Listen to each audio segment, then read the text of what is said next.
From the National Newsroom of the Canadian Press, I'm Rob Westgate. The federal New Democrats used a stock image from Russia in a recent video weeks after the party criticized the Conservatives for doing the same. On Wednesday, NDP leader Jagmeet Singh announced in a video message that he was withdrawing from the supply and confidence deal with the Liberal government. Now, the video flashes to stock images of two seniors sitting at a table looking at their laptops. The Canadian Press independently verified from several stock image sites that the video had originated from Russia and that a Russian university website lists the two as faculty members. Canada's National Number Cruncher is set to release its August labor force survey this morning. Forecasting suggests that Statistics Canada will note that employers added 25,000 jobs and the unemployment rate rose to 6.5% in the month. Canada's jobless rate has been rising for the last year and a half as high interest rates slow economic growth. The Bank of Canada cut its key interest rate for the third time in a row on Wednesday and signaled more rate cuts are on the way so long as inflation continues to cool.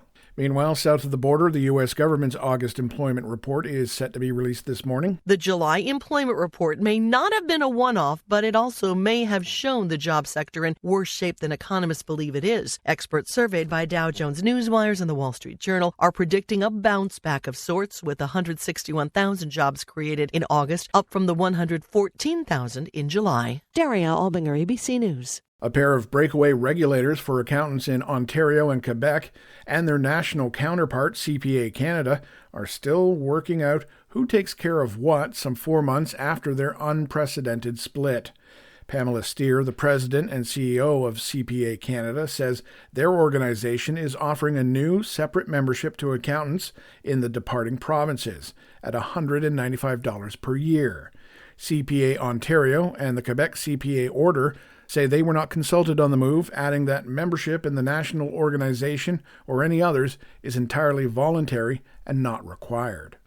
Now, overseas for an update on the Middle East, Israeli forces may have left a West Bank camp after a major military operation. Israel's more than week-long military operation has left dozens dead and a trail of destruction. Overnight, Israeli armoured personnel carriers were seen leaving the camp for a checkpoint set up on one of the main roads.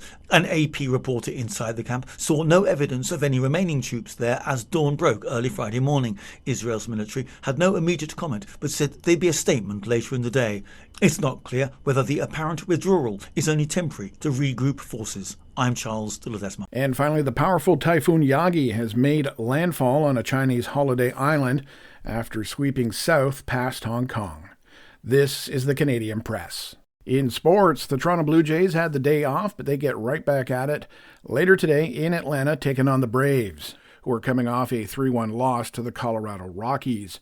Meanwhile, in the American League, Minnesota topped Tampa Bay 4-3, Seattle got past Oakland 6-4, and Texas beat the Los Angeles Angels 3-1. Over to the NFL now, where the regular season is underway. Patrick Mahomes threw for 291 yards and a touchdown as a Kansas City defense kept Lamar Jackson and the Ravens out of the end zone on 3 consecutive plays in the closing seconds. Now, that allowed the Chiefs to begin their pursuit of a third straight Super Bowl title with a 27-20 victory over Baltimore Thursday night. And finally, Midnight Mascot is the early 5-2 favorite in the Prince of Wales Stakes. The second jewel of the Canadian Thoroughbred Racing Triple Crown goes Tuesday at Fort Erie Racetrack. Pierre is the 4-1 second pick in the 10-horse field.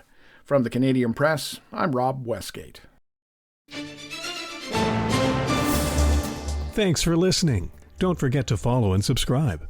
For more of today's top stories, visit thecanadianpressnews.ca.